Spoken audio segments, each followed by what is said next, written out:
The alarms screamed through the orbital command station like wounded animals. Admiral Victor Okonkwo dropped his coffee cup and ran to the main bridge. His boots echoed against the metal floor as officers rushed past him in controlled panic. "Report!" he shouted as he reached the command center. Lieutenant Park turned to face him. Her face was white as paper. "Sir, a ship just came out of fold space. The signatures are impossible. The computer keeps rejecting them. Show me." The main screen flickered to life. Victor felt his heart stop beating for a moment. He had seen many strange things in his 40 years of service. He had fought pirates in the asteroid belt. He had negotiated with alien species who breathed poison and saw in colors humans could not imagine. But nothing had prepared him for this. The ship on the screen was covered in metal that moved like water. Strange symbols glowed across its surface, pulsing like a heartbeat. The shape was familiar, though. Victor recognized it from old photographs in history books. "That design," he whispered. "That is a Generation 1 explorer ship. Sir, we are receiving identification codes." Victor grabbed the edge of his console to steady himself. The Prometheus. The ship had vanished 63 years ago, with 2,000 people aboard. Humanity's first deep space mission beyond the Orion Arm. The Galactic conquered, those ancient alien species who ruled known space, had warned humanity not to go into the void territories. Humanity had ignored them, as humanity always did. "Get me Captain Chen," Victor ordered. Now. 3 hours later, Captain Sarah Chen stood on the bridge of her cruiser, the Defiant. She was a small woman, with sharp eyes and steady hands. She had earned her command through skill and courage, not politics. Now, she stared at the ghost ship floating in space before her. "All teams ready?" she asked. "Yes, Captain," her first officer replied. "Boarding party standing by." Sarah took a deep breath. "Open a channel." Static filled the speakers. Then a voice came through. It was a woman's voice. Calm and strange. It sounded like someone speaking from the bottom of a deep well.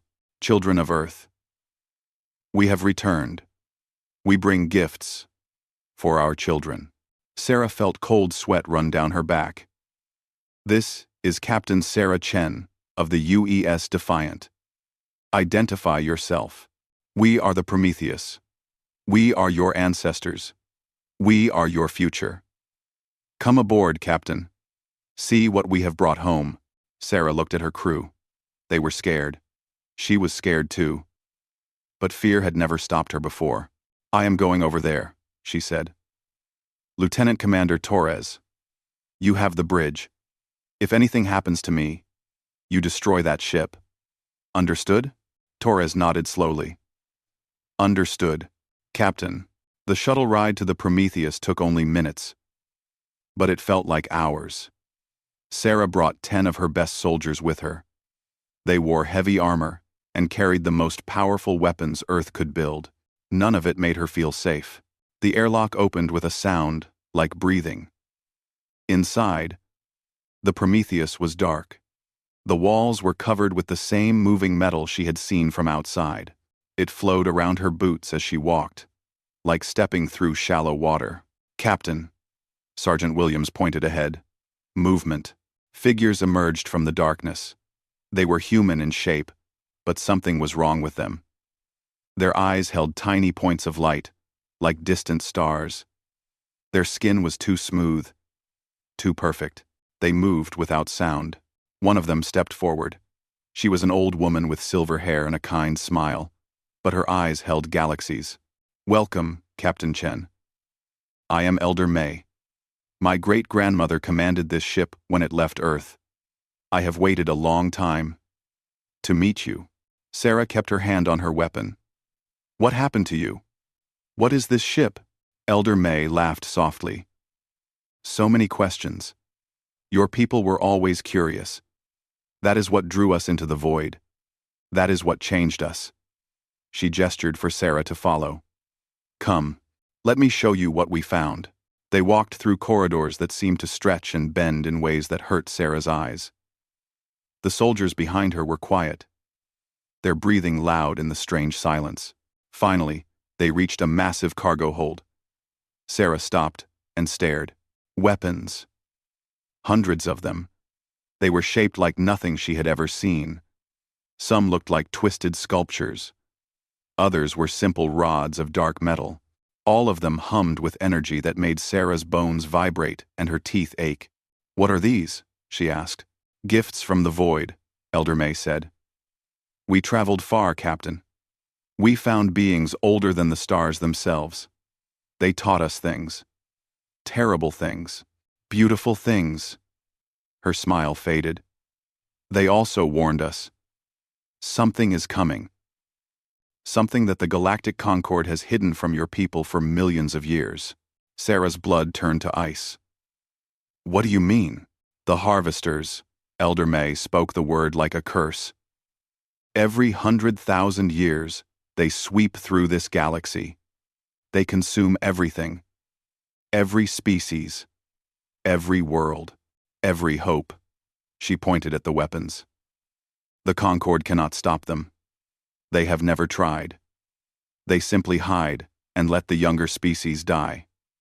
Humanity was never meant to survive, Captain. You were bait. Food. A distraction." Sarah felt anger rising in her chest. Hot, burning anger.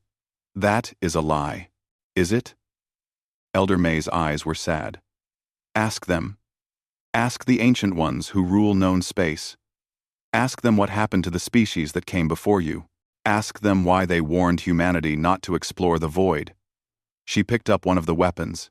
It glowed in her hands. "They were afraid you would learn how to fight back." Sarah looked at the weapons. She looked at the strange, changed humans who had once been her people.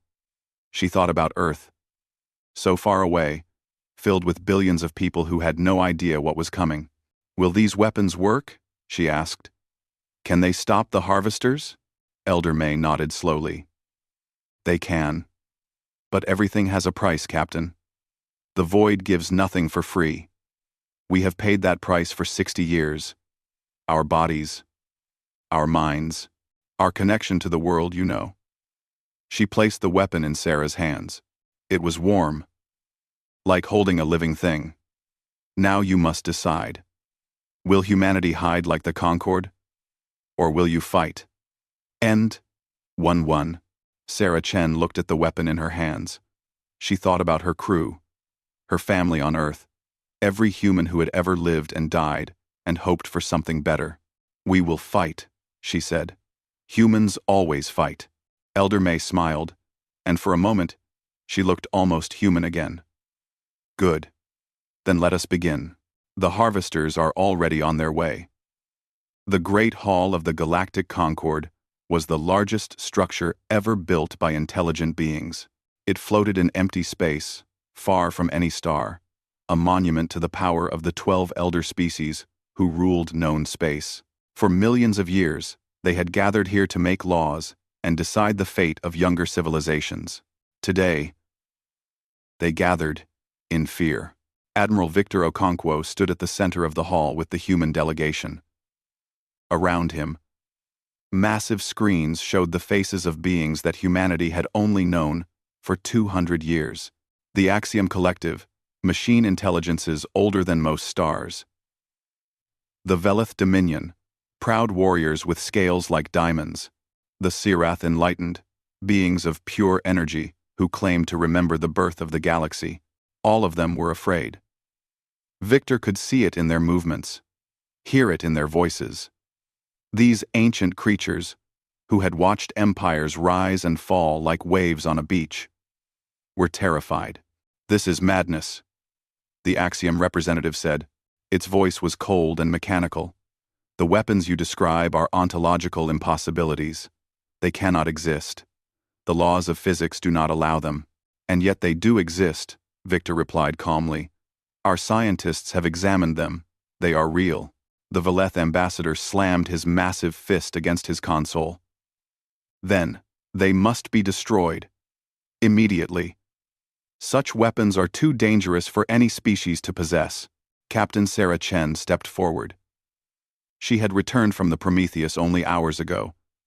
but she had demanded to attend this meeting. Victor had agreed. She needed to see this. Why? Sarah asked. Why are you so afraid? You are the elder species. You have technology we cannot even understand. Why does this scare you? Silence fell over the great hall. The ancient beings looked at each other. Something passed between them. Some communication humans could not hear. Finally, the Sirath representative spoke. It was the oldest being in the room, perhaps the oldest being in the galaxy. Its voice was like wind through dead leaves, because we know what is coming. It said, "We have seen it before. 17 times, we have seen it. And 17 times, we have survived by doing what must be done." What must be done? Sarah asked. The Sirath flickered like a dying flame. The harvesters come every 100,000 years. They cannot be stopped. They cannot be reasoned with. They consume everything. Every civilization, every species, every world. It paused. We survive because we hide. We retreat to pocket dimensions, to spaces between spaces, and we wait. When the harvesters have finished feeding, we return. Victor felt sick. And the younger species? The civilizations that cannot hide? They serve their purpose, the axiom said coldly. They distract the harvesters. They feed them. While the harvesters are busy consuming the outer arms of the galaxy, we have time to prepare our escape. And Sarah's hands curled into fists. You use us as bait. All those species you welcomed into the Concord. All those civilizations you claimed to protect. You were just fattening us for slaughter. Tess. Quote, "It is survival." The Velith ambassador said, "Do not judge us, human. You have existed for barely a heartbeat. We have endured for eons. This is how survival works." Admiral Okonkwo looked at the ancient beings around him. He thought about all the species that had come before humanity. The ones who had trusted the Concord. The ones who had believed they were protected. All of them were gone now, consumed by monsters while their supposed allies hid in the darkness. "No," he said quietly. The Sirath turned its attention to him. "No? You refuse to accept reality?" "I refuse to accept your reality." Victor's voice was steady and cold. "For 200 years, humanity has followed your rules. We have been patient. We have been humble. We have asked permission to explore our own galaxy." He stood straighter. "That ends today." The Velith ambassador laughed. "What will you do, human? Fight the harvesters? You cannot even comprehend what they are. They are not ships or creatures. They are wounds in reality itself. Your weapons are toys against them. Our old weapons, perhaps." Victor smiled, and there was no warmth in it. "But we have new weapons now. Weapons that even you fear." 2. The hall erupted in chaos. The elder species shouted over each other, their fear turning to anger. The axiom demanded that humanity surrender the void weapons. The Velith threatened war. The Sirath simply watched with ancient, tired eyes. Sarah felt a message arrive on her personal communicator. It was from Elder May on the Prometheus. "They will vote to destroy you," the message read. "They have done it before to other species who found ways to fight back. Be ready." Sarah showed the message to Victor. He nodded once. "The Concord will now vote," the Sirath announced. "The question before us is simple. Humanity has obtained weapons that threaten the balance of power in this galaxy. Do we allow them to keep these weapons, or do we take action to protect ourselves?" One by one, the elder species voted. The axiom voted against humanity. The Velith voted against humanity. Every single species in the Concord voted to destroy the humans before they could use their new weapons. "The vote is complete," the Sirath said. "Humanity is hereby declared a threat to galactic peace.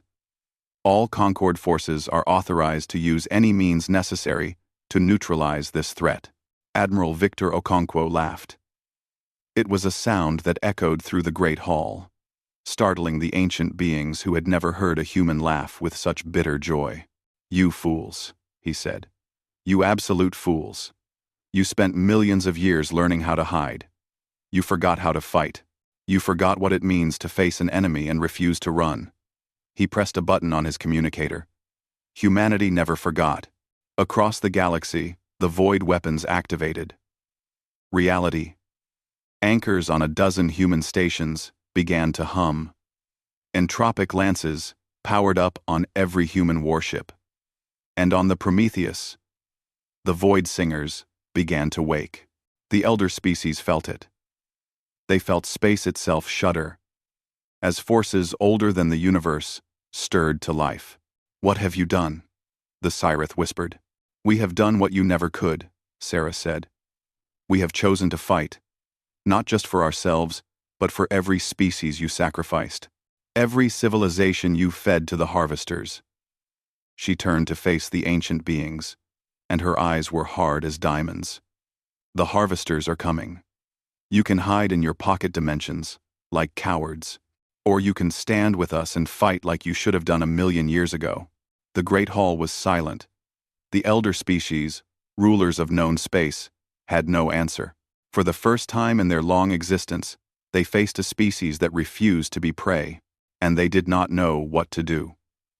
They came without warning. One moment, the sky above Earth was filled with stars. The next moment, those stars began to disappear. Captain Sarah Chen stood on the bridge of the Defiant and watched the end of the world begin. The screens showed images that her brain struggled to understand. The harvesters were not ships. They were not creatures. They were holes in reality. Tears in the fabric of existence itself. They drank light and screamed in frequencies that made her crew cover their ears and weep. Thousands of them poured from dimensional rifts. Each one was larger than Earth's moon. They moved like hungry animals, twisting through space in ways that broke every law of physics. "All ships, battle formation," Sarah ordered. Her voice was calm even though her heart was racing. "Activate reality anchors. Prepare entropic lances." Across the human fleet, the void weapons hummed to life. Strange energies filled space around Earth. For a moment, Sarah allowed herself to hope. Then the Galactic Concord's fleets arrived. Not to help, to flee. Thousands of ships from the elder species streamed past Earth, running toward hidden gateways to their pocket dimensions. The Axiom Collective, those machine gods who believed themselves immortal, tried to analyze the harvesters. They lasted 3 seconds before being consumed, their ancient processors screaming as they were unmade. The Veleth Dominion charged forward. They were warriors who had never known defeat. Their battleships were the size of small moons, carrying weapons that could crack planets. They fired everything they had at the harvesters. The harvesters did not even slow down. They simply opened wider, and the Veleth ships fell into them, like rain into an ocean. The screams of the proud warriors echoed across all communication channels before going silent. "Admiral," Sarah called to Victor on the orbital station, "the Concorde is finished. It is just us now." Victor's face appeared on her screen. He looked tired but determined. "Then we will have to be enough. All human ships, engage the harvesters. Target the nearest rifts. We have to slow them down." The battle began in earnest. Human ships fired reality anchors, and space itself froze around the harvesters. For precious seconds, the monsters stopped moving, trapped in pockets of frozen time. Entropic lances followed, aging the trapped harvesters to dust in moments. Sarah felt hope surge in her chest. "It is working! The weapons are working!" But there were too many harvesters and too few weapons. For every monster they destroyed, 10 more poured through the rifts. Earth's defense satellites died, one by one. Colony ships carrying refugees were swallowed whole. The screams of billions filled every communication channel. "Captain," Lieutenant Torres pointed at the screen, "something is coming through the main rift. Something big." Sarah looked. Her hope died. The thing that emerged was not like the other harvesters. It was vast beyond comprehension. A wound in space so large that Earth could have fit inside it 1,000 times. It was the source of the others, the mother of all harvesters, and it was heading straight for Earth. Elder May, Sarah called to the Prometheus. We need the Void Singer. It is the only weapon that can stop something that big. Elder May's ancient face appeared on the screen. She looked sad. Yes. The Void Singer can collapse that creature into nothing. But Captain, there is something you must understand. She paused. The Void Singer requires a price. A terrible price. What price? A soul. Elder May's galaxy-filled eyes were wet with tears. Someone must give themselves completely to the weapon. Body, mind, soul. They will be erased from existence. Not dead. Gone. As if they never existed at all. Sarah felt cold spread through her body. There must be another way. There is no other way. We learned this in the void. Everything has a cost. The greater the power, the greater the price. Elder May held up a small device. It looked simple, just a rod of dark metal. This is the Void Singer. Whoever holds it and speaks the activation words will save humanity, and they will cease to exist. The bridge was silent. Sarah's crew looked at her with fear and love and desperate hope. She thought about her mother on Earth, her sister, and her 2 nephews, her crew, who had followed her into impossible danger time and time again. I will do it, she said. Captain, no. Torres grabbed her arm. Sarah gently removed his hand. Humanity needs to survive. That is what matters. She looked at Elder May. Send me the weapon. Send me the weapon. Sarah, Admiral Victor's voice came through the speakers. I cannot let you do this. Ever. You cannot stop me, Admiral. This is my choice. No. Victor's voice was hard. It is not. Because I am making a different choice. Sarah frowned. What are you talking about? She saw it on the tactical display. Victor's orbital command station was moving. Not retreating. Advancing. Heading straight for the largest cluster of harvesters, directly into the path of the mother creature. Victor, what are you doing?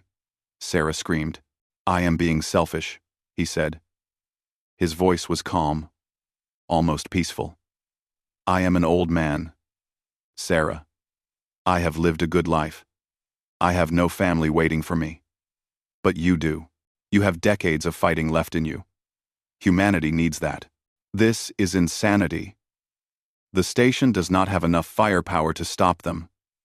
Don. Don. Don. No. But it has enough mass to create an opening. On the screen, Sarah could see the station accelerating. Harvesters turned toward it, drawn by the movement. When I hit them, there will be a gap. Use it. Regroup the fleet. Find another way. Tears streamed down Sarah's face. Victor. Please. Do not do this. Take care of our people, Captain. That is an order. He smiled, and for a moment he looked young again. Humanity does not sacrifice its best. We sacrifice together. Remember that. The orbital station plunged into the harvester cluster. The explosion was brighter than a star. For a moment, the harvesters stopped, confused, their feast interrupted by something unexpected. Sarah wiped her eyes. Victor was gone. But his sacrifice had given them time. All ships, she said. Her voice broke, but she forced it steady. Fall back to secondary position. We need to regroup. We need to find another way. As the Defiant retreated, Sarah looked at the Void Singer still waiting on the Prometheus. Victor had stopped her from using it today. But the battle was not over. The harvesters were still coming, and someone would still have to pay the price. Sarah Chen sat alone in her quarters, staring at the wall. Outside, the remaining human fleet held position at the edge of the solar system. The harvesters had paused their advance, still feeding on the Concorde ships and the debris of Victor's station. But they would come again soon. They always came. Victor was dead. The thought kept repeating in her mind. Victor was dead, and she was now the highest-ranking officer in humanity's fleet. The responsibility for 8 billion lives rested on her shoulders. A soft chime interrupted her thoughts. "Captain, you have a message from the Prometheus. Put it through." Elder May's face appeared on the screen, but she was smiling, actually smiling. "Captain Chen, I have news. The Admiral is alive." Sarah jumped to her feet. "What? That is impossible. I saw the station explode. His body is gone, yes, but his mind, his consciousness. We were able to save it. The Prometheus has technology that can transfer human minds into our neural network. When Victor rammed the station, we pulled his consciousness out in the last millisecond. He exists now as part of our collective." "Victor?" Sarah whispered. A new voice came through the speakers. It was Victor, but different. His voice seemed to come from everywhere at once. "Hello, Sarah. Sorry for the dramatic exit. I did not know they were going to do this." Tears fell down Sarah's face, but she was laughing. "You old fool. You stupid, brave old fool. Careful. I am now connected to every ship in the fleet. I can hear everything." There was warmth in his distributed voice. "The Prometheus crew saved me. But they did more than that. They gave me access to all their knowledge, all their memories of the void. And I think I have found something." "What?" "A way to use the Void Singer without sacrificing anyone." Sarah's heart stopped. "How?" Victor explained. "The Void Singer worked by channeling will, by focusing the intent of a conscious mind into pure, destructive force. The price was a soul, because no single soul was strong enough to survive the process. But what if it was not a single soul?" "Humanity numbers 8 billion, Victor said. 8 billion minds. 8 billion wills. If we could link them together, spread the burden across all of them, no single person would have to pay the full price." "Is that possible?" Sarah asked Elder May. The ancient woman nodded slowly. "The Prometheus technology can create such a link. We used something similar to survive in the void. But Captain, this is dangerous. Touching the void changes people. The entire human species will feel it. They will know things they did not know before. They will see things they cannot unsee. But they will survive? Yes, they will survive." Sarah made her decision immediately. "Do it. Build the network. Do it, do it, do it. Build the network." It took 6 hours. The Prometheus sent signals to every human colony, every ship, every station. Special receivers were built to connect to the billions of humans on Earth. When it was ready, Sarah addressed her species. "People of Earth, people of the colonies, you do not know me, but my name is Sarah Chen. I am a captain in the fleet. Today, I am asking you to do something that has never been done before." She explained everything. The harvesters, the Concorde's betrayal, the void weapons, the price that had to be paid. "I am not asking you to die," she said. "I am asking you to share, to join together, to touch something ancient and terrible, and to face it as one people. Not human against human, not nation against nation, but all of us, together, against the darkness." The responses came flooding in. From Earth, from Mars, from the colony ships fleeing toward distant stars. Families held hands. Strangers reached out to strangers. Old enemies set aside their hatred for one moment of unity. "They are ready," Victor said. "All 8 billion of them." Sarah took a deep breath. "Activate the link." The connection hit her like a wave of light. Suddenly, Sarah was not alone. She could feel them all. Every human who had ever hoped for a better tomorrow. Every mother protecting her children. Every soldier standing against impossible odds. Every dreamer looking up at the stars. She was them. They were her. Humanity was one. Now, Elder May said. The harvesters are coming. Use the Void Singer. Sarah raised the dark metal rod. She spoke the activation words, and reality screamed. The Void Singer did not destroy her. The weight of its power spread across 8 billion souls. Each person felt a moment of terrible cold, a glimpse of endless darkness. But they held on. They held on because they were not alone. They had each other. The weapon fired. A beam of impossible light shot from the Prometheus toward the mother harvester. It was not like the other weapons. It did not freeze, or age, or burn. It simply unmade. Everywhere the light touched, reality healed. The wounds in space closed. The tears in existence sealed. The mother harvester screamed. It was a sound that shook the foundations of the universe.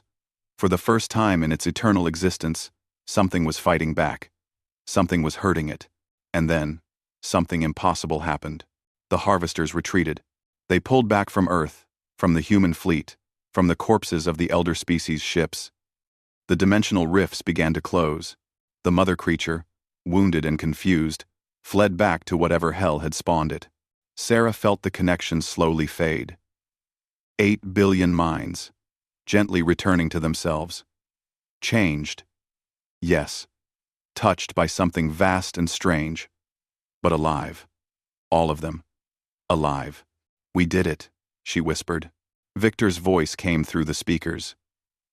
No. You did it. All of you. Humanity did what no species in history has ever done. You faced the harvesters and made them run. On Earth, people emerged from their shelters and looked up at the sky. The stars were visible again. The darkness was gone. They held each other and cried and laughed and did not know why they felt so different, only that they did. They had touched the void together, and the void had learned to fear them.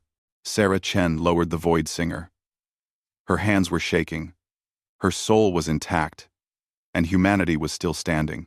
This is not over, Elder May said softly. The harvesters will return. They always return. Sarah nodded.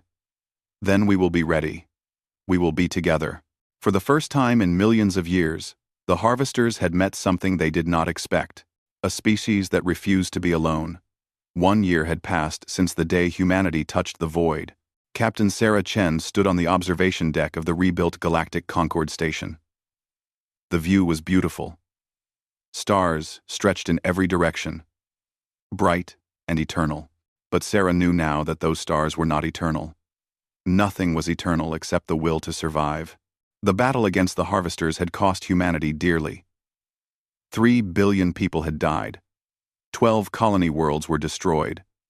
The scars would take generations to heal, but humanity had done something no species had ever done before. And now, everything was different. The great hall below her was filled with representatives from the surviving elder species. There were not many left. The Axiom Collective was gone, consumed completely. The Velith Dominion had lost 90% of their population. The Sireth Enlightened still existed. But they seemed smaller somehow.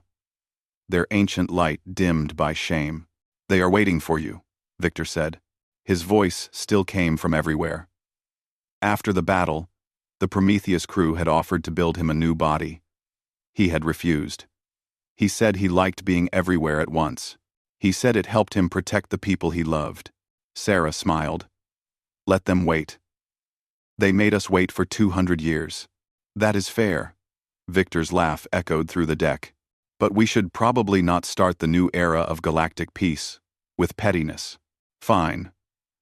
Sarah straightened her uniform and walked toward the great hall. The doors opened, and every eye turned to her. The elder species looked at her with something she had never seen from them before. Respect, fear, hope. The Sirith representative floated forward. It was diminished now. Barely a whisper of its former glory. Captain Chen. On behalf of the Galactic Concord, we thank you. Humanity saved us all. We owe you a debt that can never be repaid. Sarah looked at the ancient being. She remembered how it had voted to destroy humanity, how it had watched species die for millions of years and done nothing. She wanted to be angry, but anger took energy, and there was too much work to do. You are right, she said. You do owe us a debt, and we are going to collect it. 2. Whispers ran through the hall. The elder species shifted nervously. Not revenge, Sarah continued. That would make us no better than you. No. The debt you owe is simple. No more hiding. No more sacrificing younger species. From this day forward, the Concord stands together, or it does not stand at all. The Velith ambassador stepped forward. He had lost an arm in the battle, and his scales were scarred, but his eyes held new fire. We agree. The old ways failed. We hid while others died, and it brought us nothing but shame. He bowed his head to Sarah. The Velith stand with humanity, now and forever. One by one, the other species agreed. Some did so willingly. Others needed convincing. But in the end, they all understood the same truth. The universe had changed. The harvesters could be fought, and the species that had shown them how was humanity. After the meeting, Sarah found Elder May in a quiet corridor. The ancient woman was preparing to leave. The Prometheus was returning to the void, back to the strange beings who had given them their power. You do not have to go, Sarah said. Elder May shook her head. We are no longer truly human, Captain. We belong to the void now. But we will return if you need us. She smiled, and for a moment her galaxy-filled eyes looked almost normal. You did well, Sarah Chen. Your ancestors would be proud. They were your ancestors too. Yes. They were. Elder May reached into her robes and pulled out a small device. It was a data chip, glowing with soft light. A gift. A map of the void territories. There are places there that even the harvesters fear. Beings older than the universe itself. Wonders that no human eye has ever seen.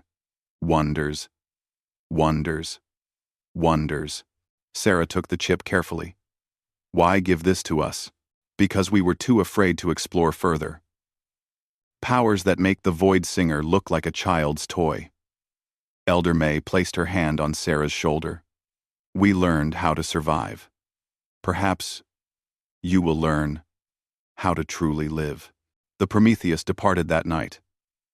Sarah watched it vanish into fold space, carrying the strange humans who had saved their species. She did not know if she would ever see them again. Captain, Victor's voice interrupted her thoughts. I have been thinking. That sounds dangerous.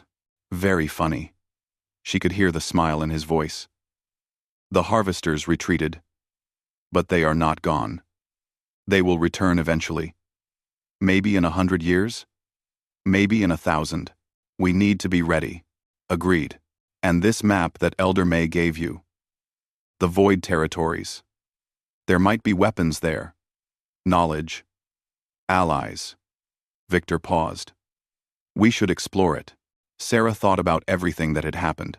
The battles, the sacrifices, the billions who had died so that others might live. She thought about the Void Singer and the terrible price that no one had to pay because humanity had paid it together. Yes, she said. We should. She looked at the stars. They were not just lights anymore. They were destinations. Possibilities. Each one held secrets waiting to be discovered, dangers waiting to be faced, wonders waiting to be seen. Shall we find out what is out there, Captain? Victor asked. Sarah Chen smiled. It was the smile of a species that had walked through fire and come out the other side. A species that had learned the ultimate lesson of the universe, that nothing was impossible when you refused to give up. Set a course, she ordered. Humanity has places to be. Across the galaxy, humans looked up at the sky. They were different now, changed by their moment of connection. They remembered what it felt like to be part of something greater than themselves. They remembered the cold touch of the void and the warmth of 8 billion souls standing together. The harvesters had taught them fear, but they had also taught them something more important. They had taught them that they were never alone. The first human exploration ship launched 3 months later. It carried 1,000 volunteers, a copy of Victor's consciousness, and the best weapons humanity could build. Its destination was the Void Territories. Its mission was simple: find everything that was out there and bring it home. The ship's name was Hope, because that was what humanity had always been best at: hoping, fighting, and never, ever giving up.